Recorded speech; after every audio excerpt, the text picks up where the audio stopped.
Muitas heresias têm aparecido por aí com relação à natureza humana e divina do autor e consumador da nossa fé.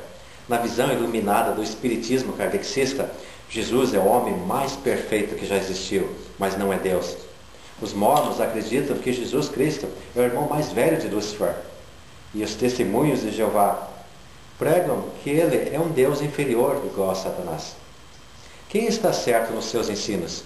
E qual a razão de negar a divindade de Jesus? Os púlpitos das igrejas estão mudos no tocante ao ensino de muitas doutrinas bíblicas que há muito tempo estão sob o ataque do inimigo e não são abordadas.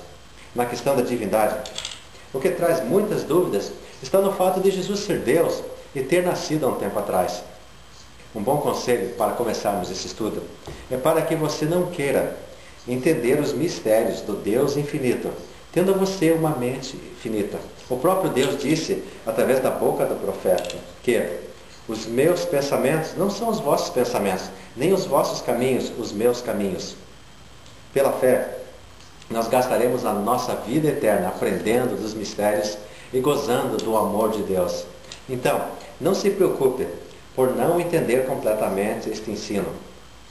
Jesus Cristo disse que Ele e o Pai são um. Espero não estar imitando a Filipe quando disse ao Mestre: Senhor, mostra-nos o Pai, e isto nos basta. Jesus lhe respondeu: há tanto tempo que estou convosco, e ainda não me conheces, Filipe. Quem me viu a mim, viu ao Pai. Como dizes tu, mostra-me o Pai? Não crês tu que eu estou no Pai e que o Pai está em mim? As palavras que eu vos digo, não as digo por mim mesmo, mas o Pai que permanece em mim é quem faz as suas obras. Filipe e muitos outros viram Jesus somente como filho do carpinteiro. O que eles puderam ver foi a sua humanidade. O lado espiritual. Se dissermos que Jesus é Deus, também não estaremos afirmando que existem muitos outros deuses? Não. A doutrina da Trindade, analisando vários versículos bíblicos com o seu contexto, diz que Deus é somente um, mas em três pessoas, da mesma substância, poder, glória e eternidade, sendo estes o Pai, o Filho e o Espírito Santo. No plano da salvação, que é narrado desde as primeiras páginas da Bíblia, que vai até a sua última, vemos que cada um deles tem a sua função definida. No primeiro versículo do livro de Gênesis, lemos: no princípio criou Deus. A palavra em hebraico usada para Deus foi Elohim, que é Deus no plural.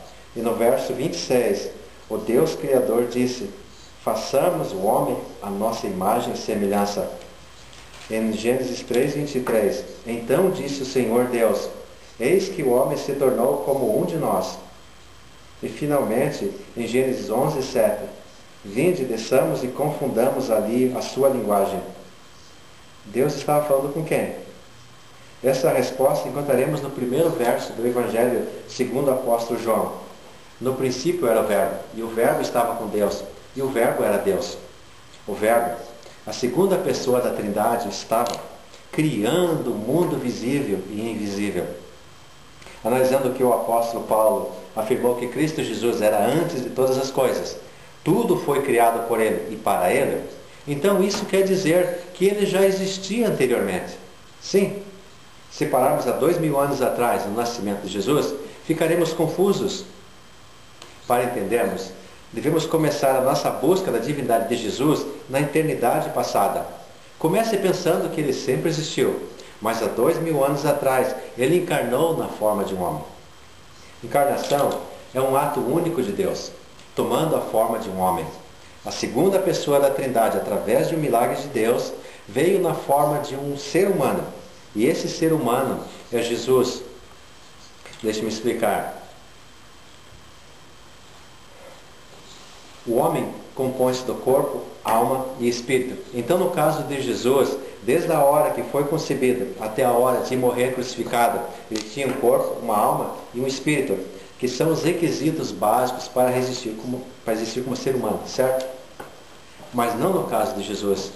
Jesus Cristo, por causa da encarnação, era a única pessoa que tinha um corpo, uma alma e um espírito, igual a todos nós. Porém, ele tinha também a segunda pessoa da Trindade nele. Por esta razão, ele também é Deus.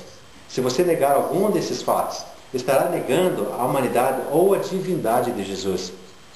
Voltemos ao versículo que diz: eu e o Pai somos um. Quem vê a mim, vê ao Pai. Nesse instante não está fazendo mais sentido? O infinito amor de Deus está manifesto no fato de ele ter se feito homem na pessoa de Jesus Cristo e morrido em sua humanidade, tendo um efeito poderoso espiritual, afetando todas as áreas da vida do homem. Se não fosse assim, Deus não poderia fazer esse sacrifício por nós. Além do mais, onde encontraríamos um homem justo, puro, sem pecado, para ser o sacrifício perfeito? O Cristo Jesus desenvolveu-se como qualquer pessoa, mas cresceu em sabedoria, em estatura e em graça diante de Deus e dos homens.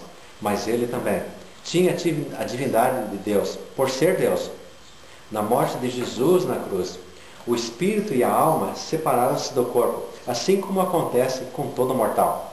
Mas no caso de Jesus, tanto o corpo como o espírito e a alma não se separaram da segunda pessoa da Trindade. Na ressurreição, que foi providenciada pelo Deus Pai, o corpo, a alma e o espírito se reencontraram novamente e agora estão unidos para todo sempre. As seitas que negam a divindade de Jesus colocam o nosso Salvador como um homem igual a nós. Nesse caso, ele não poderia ter sido o sacrifício perfeito que Deus estabeleceu. Então a humanidade necessitaria de uma instituição, uma religião especial para conseguir a passagem para o céu.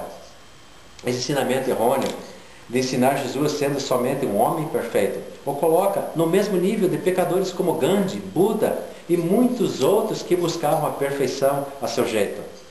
O Cristo que foi separado por Deus tinha que ser divino.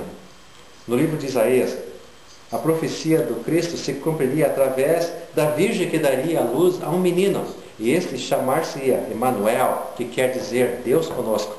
Além de maravilhoso, Conselheiro, Deus forte, Pai eterno, Príncipe da paz. Esses são alguns dos nomes do nosso Deus. As seitas erram em dizer que ele era somente um homem e era parte da criação do Deus Todo-Poderoso. Nos 10 mandamentos, não podemos adorar outros deuses, mas somente um único Deus. As Escrituras afirmam que Jesus nunca pecou. E diante de todos os outros discípulos, Tomé, ao ver Jesus ressuscitado, disse: Senhor meu e Deus meu. Então, por que nessa afirmação de Tomé, Jesus não o repreendeu, dizendo que ele tinha que adorar somente ao único e verdadeiro Deus? Não houve a repreensão, pois Tomé já estava fazendo isso, louvando ao único e verdadeiro Deus que é Jesus Cristo. Uma outra verdade a respeito de Deus é que ele não pode contradizer-se. Por essa razão, ele não pode criar um outro Deus. Isso prova a pré-existência da segunda pessoa da Trindade, o Deus Filho. Tanto é que ele se chama o Pai da eternidade. Os falsos mestres em ensinamentos demoníacos desejam tirar os nossos olhos do Deus homem, o Filho de Deus, o Deus conosco, Jesus Cristo, para a figura de um homem comum que veio somente dar bons exemplos e ensinamentos de amor. Por isso, os seguidores desses grupos devem trabalhar dia e noite, pelo resto de suas vidas, servindo a uma instituição para tentar conseguir, através de suas boas obras, a salvação, se isso fosse possível. Mas quem tem a fé firmada em Jesus Cristo, o Deus conosco, nunca será confundido. E o trabalho de nos levar à comunhão com Deus já foi feito por Ele na cruz, morrendo pelos nossos pecados. Ele foi o sacrifício perfeito, pois nunca pecou, e era aquele que o Senhor já havia estabelecido desde antes da fundação do mundo. Ninguém mais poderia ser esse sacrifício, pois nunca houve um homem perfeito e também divino, além de Jesus Cristo. Por causa disso, podemos estar confiados na garantia da nossa salvação, através da fé em Jesus Cristo e na sua obra na cruz do Calvário.